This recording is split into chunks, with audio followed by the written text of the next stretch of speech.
Coba. Waduh. Jangan kerja di broadcaster, jadi broadcaster. Oh iya, podcaster.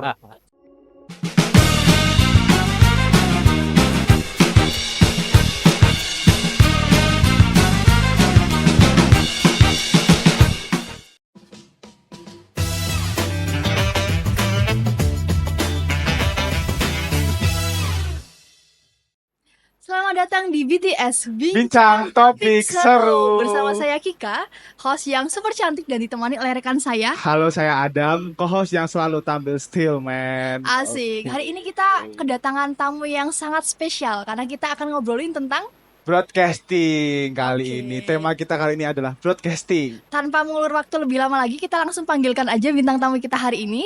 Ada Pak Igede Joni Suhartawan selaku Halo. Senior Script Director di SCTV dan juga Trans 7. Ya, Selamat datang, Pak. halo.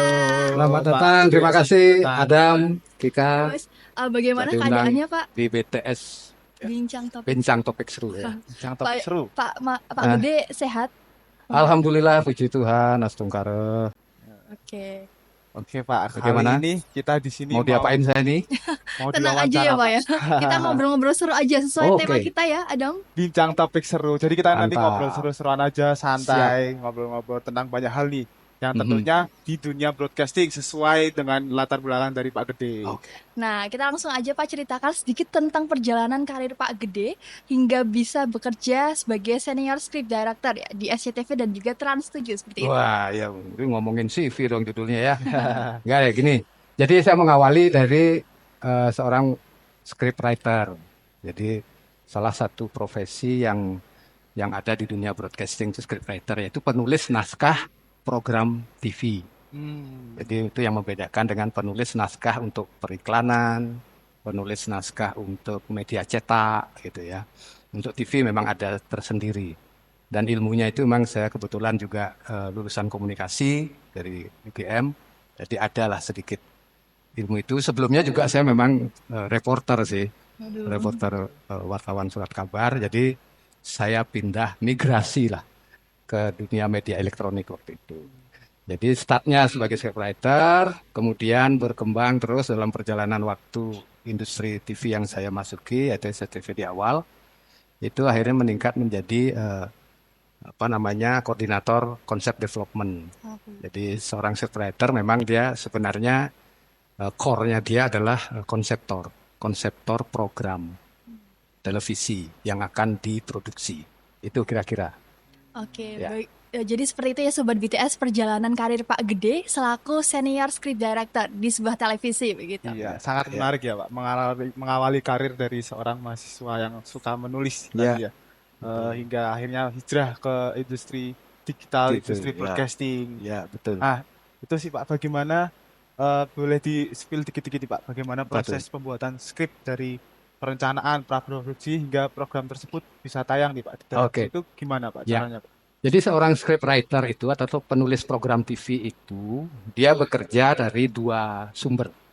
Satu atas dasar perintah atau pesanan dari TV itu sendiri atau program itu sendiri atau klien itu sendiri. Nah, ini sifat pekerjaannya hampir mirip dengan seorang copywriter periklanan. Jadi ada produk nih, produk Iya. gitu kan kalau copywriter. Kalau di TV ini ada program nih yang diinginkan oleh manajemen. Tahun ini kita mau ke sinetron, tahun ini kita mau sport, tahun ini kita mau ke light entertainment atau ke talk show. Tolong buatin. Nah itu kita kan sebagai scriptwriter harus Sudah siap. nih. Makanya seorang scriptwriter itu hampir dia harus paham juga nyari data itu. Ada penelitiannya lah, tapi nggak sebagai peneliti gitu ya. Ada survei, dia selalu survei pasar, survei publik. Lalu dia tuangkan itu dalam bentuk naskah TV. Itu sumber satu, jadi dari pesanan. Sumber kedua adalah dari dirinya sendiri sebagai seorang konseptor. Jadi dia melihat nih, wah kira-kira TV ku kok gini-gini tok gitu kan gitu. Kan kita sendiri ngerasain toh. Wah, nah kita biasanya ngobrol sama teman-teman kreatif di luar tuh. Teman-teman seniman, teman-teman pekerja film, media. Kita ngeriung, ngobrol, ambil ngopi, tentu keluar ide. Atau dengan teman-teman PH kadang-kadang. Itu sering dulu. Jadi kita ngobrol, ngopi, ketemulah ide. Oh, kita bikin gini. Jadi itu dua sumbernya itu kira-kira.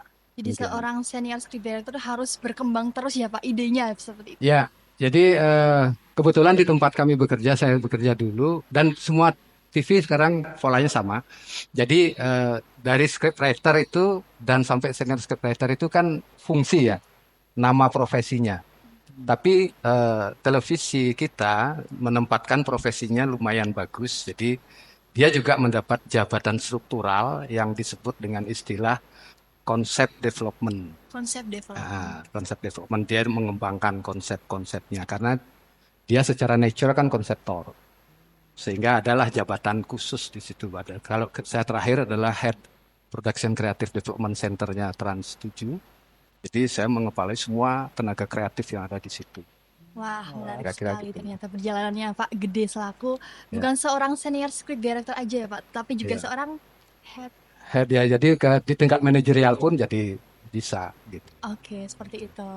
Lalu Pak, kita ngomongin tentang teknologi gitu kan. Bagaimana perkembangan teknologi itu mempengaruhi industri broadcast terutama di televisi seperti itu. Nah, ini yang menarik nih Kika sama Adam ya. Yang menarik itu begini, ini terutama buat teman-teman muda ya. Jadi TV yang saya masuki dulu itu dengan TV yang sekarang era digital itu memang jauh perbedaannya. Kita mengalami revolusi yang luar biasa. Itu. Silakan nanti saya akan ceritakan poinnya.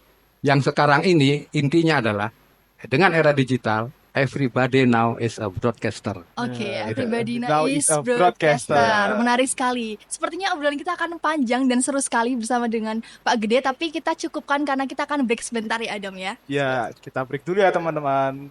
Tetap di BTS, Bincang topik seru.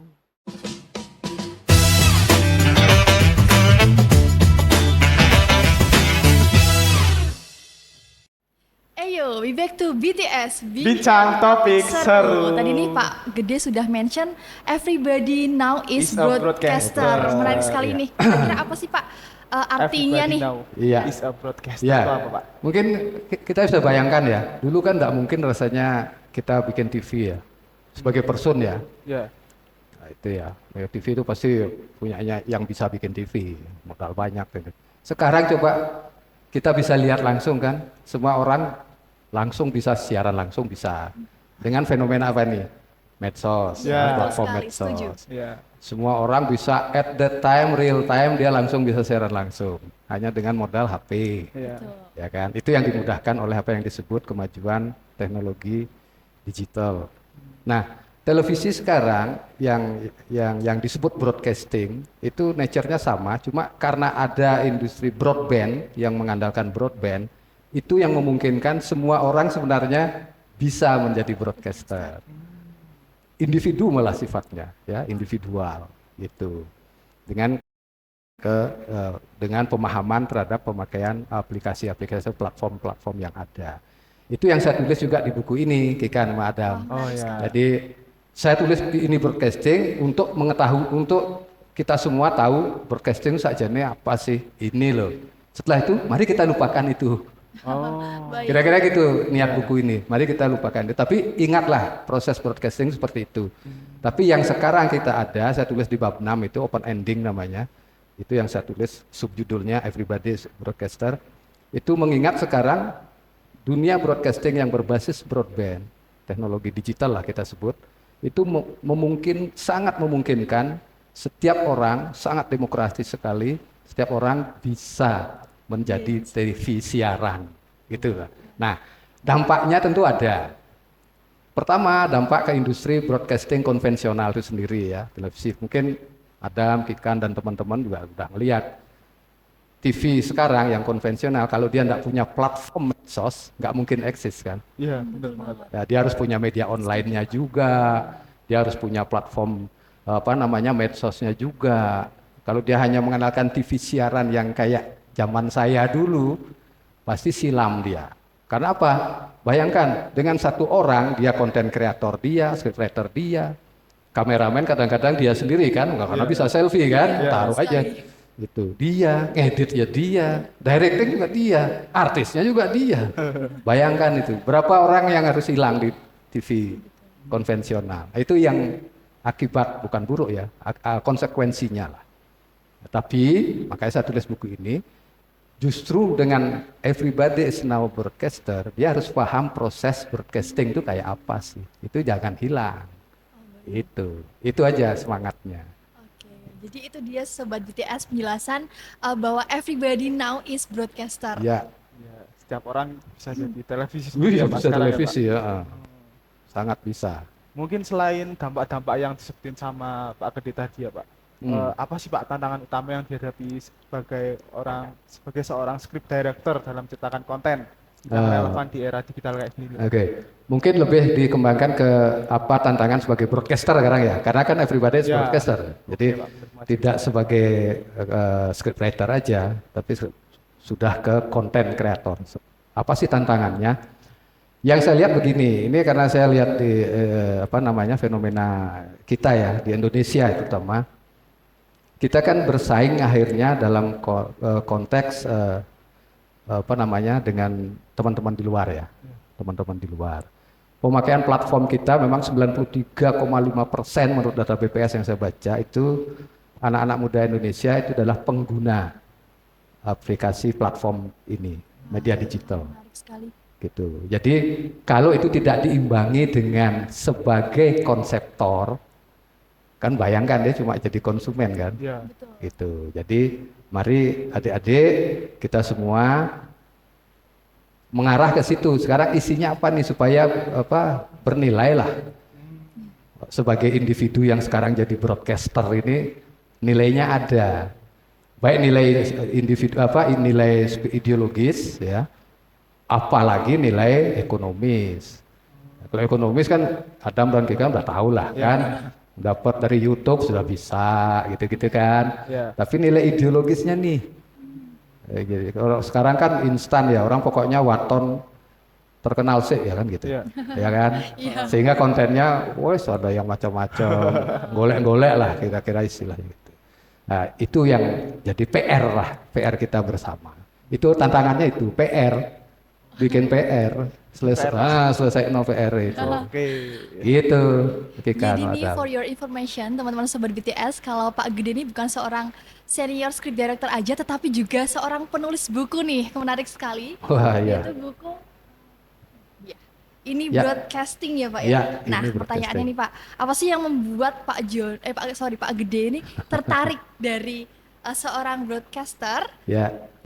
langsung terjun ke seorang penulis buku? Oke. Ya. Jadi saya nulis buku ini karena saya pensiun. Jadi nggak ada kerjaan. Apa ya? Wes, ilmu kemarin ini nek ditimbun sendiri kan jadi tape ya. Ya wes bagi. Jadi saya kepikiran tak bikin bukunya ini. Isinya sebenarnya itu isinya kesaksian teman-teman saya. Jadi teman-teman saya ada yang produser sampai ada yang jadi VM, ada semua di situ. Saya rangkum lah. Lalu saya tutup dengan kemana arah broadcasting. Jadi isinya adalah share kayak gini loh broadcasting itu prosesnya. Mulai dari pre-prod sampai tayang. Apa aja yang kita butuhkan. Jadi gitu. Kalau lebih lanjut ya bisa dibaca. Nanti buku ini saya serahkan pada BTS lah. Wah, terima kasih sekali Ya. Pak Gede. Baik, selanjutnya mungkin kita akan ngobrolin tentang buku lagi nih Adam. Ya. Tetapi obrolannya kita cukupkan dulu ya. Kita break sebentar. Selanjutnya kita juga kembali lagi di BTS Bincang Topik Seru.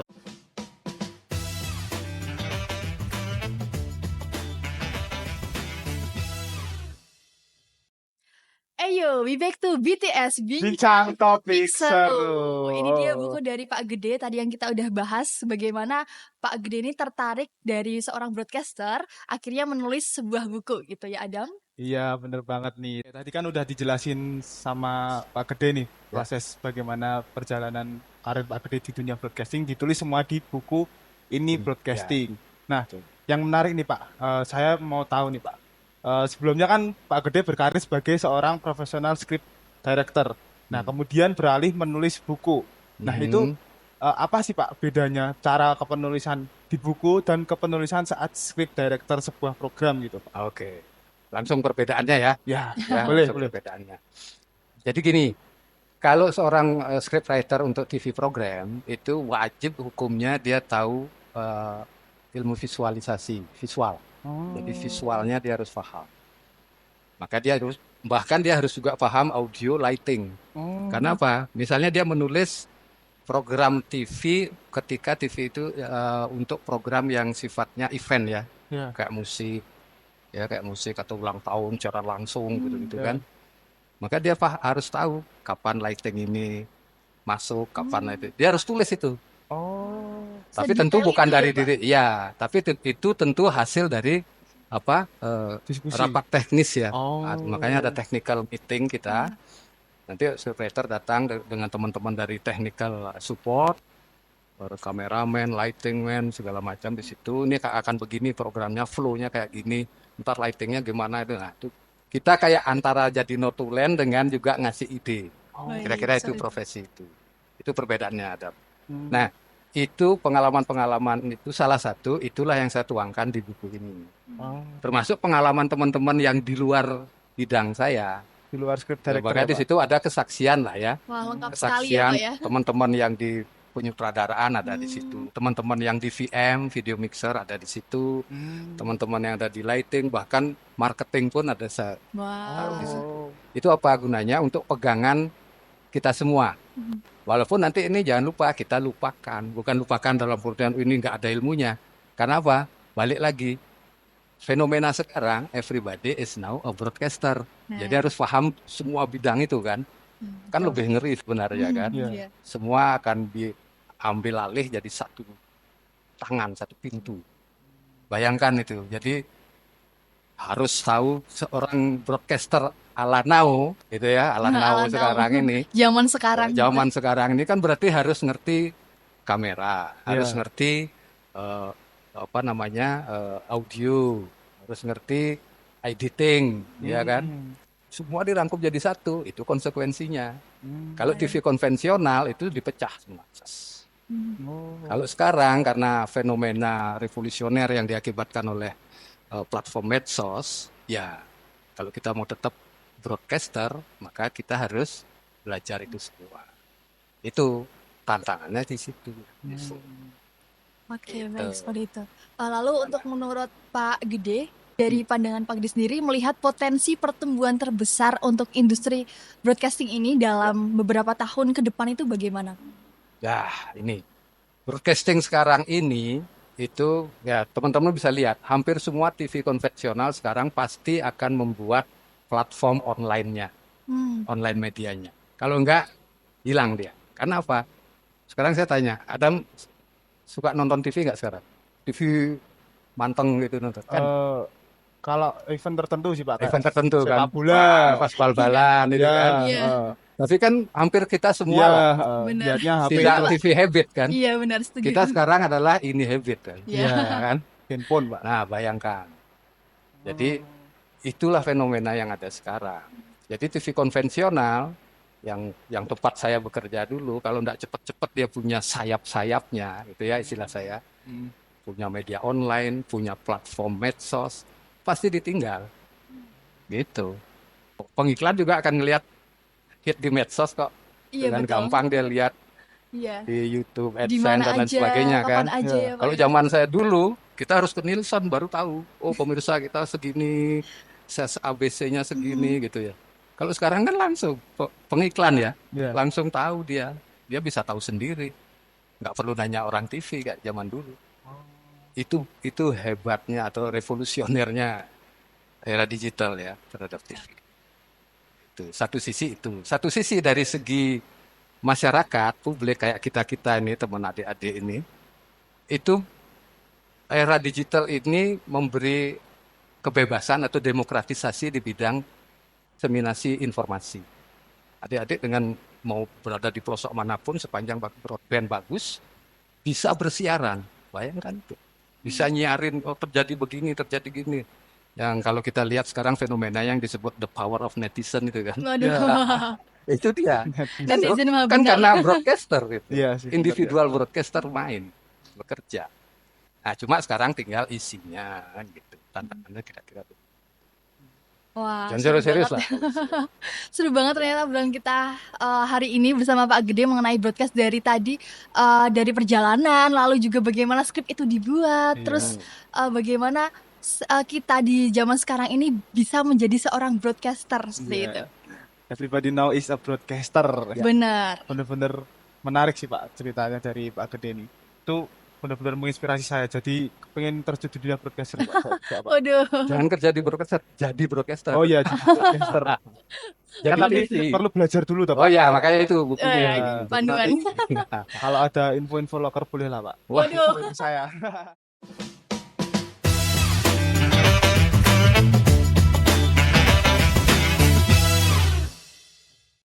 Oke, sebelum kita tutup bincang kita pada hari ini, mungkin ada kalimat motivasi dari Pak Gede untuk anak muda, untuk anak muda zaman sekarang di era digitalisasi ini gitu.